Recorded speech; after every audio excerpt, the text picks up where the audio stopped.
কিন্তু এই কাজগুলো করার জন্য সরকারে প্রতিটি মুহূর্তে কাজ করছে। এইখানে রাস্তাঘাটের কাজ হয়েছে।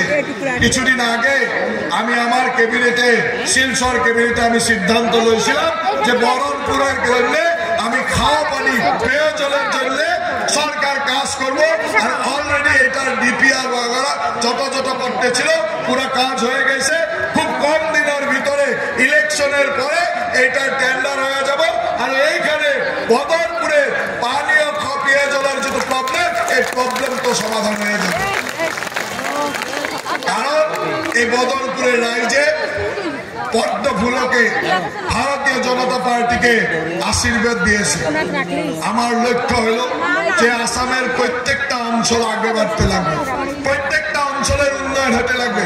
আর ওই জন্য আমার সরকার কাজ করছে। আমি আপনাকে একটা কথা বলছি যে আপনারা যেভাবে আমাকে মরণ করছে, যেভাবে আমাকে আশীর্বাদ করছে, এই রিটার্নও আপনারা পাবেন।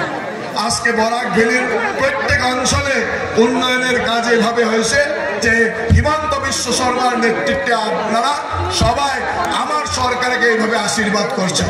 আমি আশা রাখি যে আমার যে সরকারের দায়িত্ব, এই দায়িত্ব বরাক ভ্যালির জন্য, প্রত্যেকটা জেলার জন্য, প্রত্যেকটা অঞ্চলের জন্য এইভাবে কাজ করা যাবে। আজকে